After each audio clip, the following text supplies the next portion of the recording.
Michael Harpon et l'influence de la propagande islamiste. L'assaillant de la préfecture de police était un sourd signeur.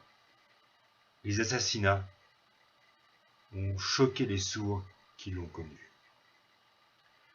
L'enquête de police recherche les liens concrets de Michael Harpon avec les islamistes. Qu'il y en ait eu ou pas, un environnement s'installe et il faut s'en inquiéter. Premièrement, une propagande islamiste sévit dans des milieux sourds de plusieurs régions françaises.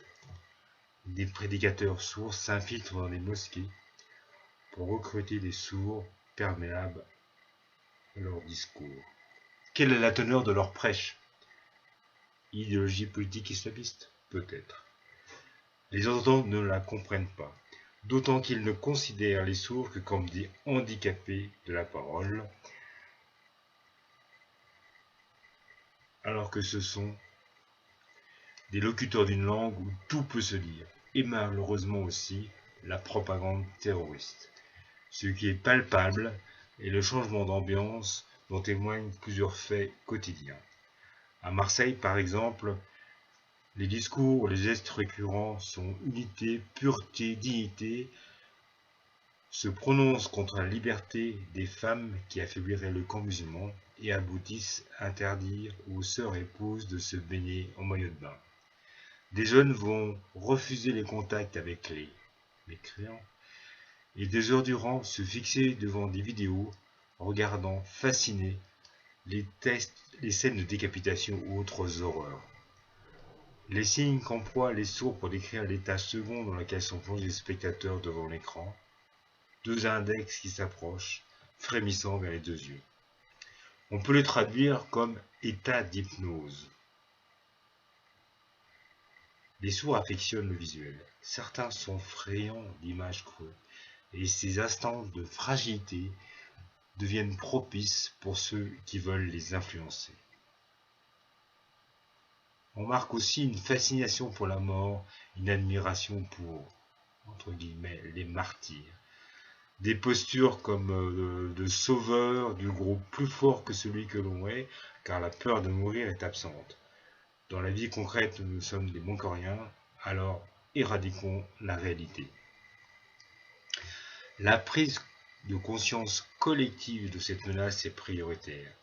La première alerte publique en 2017 rapportait des constats de 3 régions différentes. Cette alerte était dans le roman Frères de silence. Depuis les assassinats à la préfecture de police, les sourds témoignent d'agissements dans d'autres villes.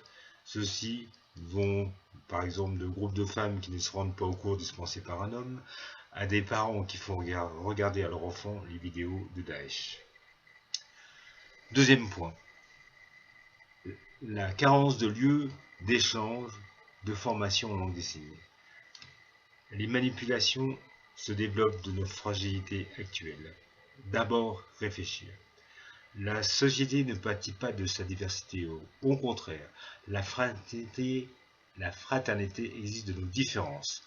Encore ne faut-il pas avoir peur de la diversité linguistique. Par exemple, la politique scolaire n'utilise pas largement la langue des signes comme langue d'enseignement.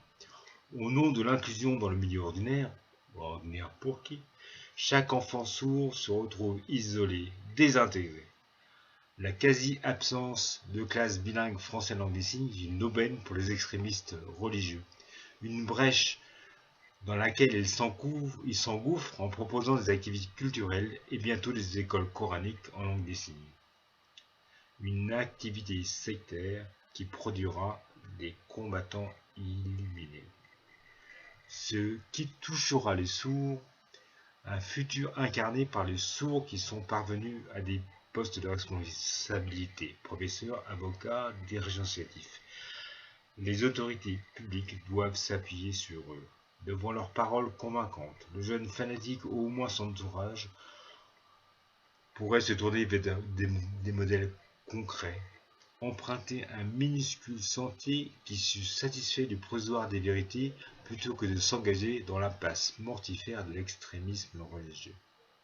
Les sourds ont bien raison d'avoir donné à Daesh le signe de cagoule, masqué et dangereuse, sans relation aucune avec la religion. Dans le monde, les victimes de l'islamisme sont en majorité musulmanes. Ici, que faire? D'abord, écoutons les sourds et surtout les sourdes qui subissent menaces et pressions de ces extrémistes religieux. Les musulmans sont menacés parce qu'elles s'expriment publiquement sans voile et qu'elles dénoncent la violence. Trop isolées, leur prise de parole doit être valorisée. Soutenons les proches, souvent désemparés. Certains parents se dissimulent la réalité, préférant un enfant pieux à un délinquant. Dans les ordinateurs de leurs enfants, on trouve pourtant des vidéos incroyables de Daesh. C'est dans ces vidéos, des prêcheurs proclament le droit d'égorger sa mère si elle ne se voile pas. Troisièmement, refusez le eux et nous. Sur la durée, essayons de prévenir les dérives. Les sourds vivent de fortes discriminations. Les souffrances accumulées au fil des années les amènent à une rupture totale avec les entendants, devenus une masse anonyme sans vie dont ils refusent l'empathie et la prise en compte de leur point de vue. Il faut éviter ces humiliations qui en un siècle n'ont jamais provoqué de meurtre et les dissocier de la haine et de la violence du djihadisme. Ceux qui manquent de perspective peuvent se faire berner par une idéologie destructrice. Évitons le débat avec l'autre, trop différent de soi. En déconstruisant pas à pas la logique du discours, qui dérive de le Coran est clair, les règles de l'islam sont simples, impossible de savoir la vérité dans les massacres et les guerres, les journaux sont manipulés, ce qui entraîne la fréquentation exclusive des sites Facebook de la même idéologie et limite les relations sociales à celles des frères. Tout cela aboutit au sinistre, il y a des bons et des mauvais musulmans. Discussion il y a 3 ans devant l'affiche « Je suis Charlie et musulman ». Je suis musulman, donc je ne peux pas être Charlie. Mais non, on est tous des humains contre la barbarie. La France tue des enfants en Syrie. Elle n'a que ce qu'elle mérite. De toute façon, je ne veux pas en discuter avec les croisés. Cette discussion montre que certains sourds déshumanisent radicalement les autres. Et lorsque la fraternité disparaît, l'humain n'est plus respecté. Rien ne s'oppose plus au mal absolu.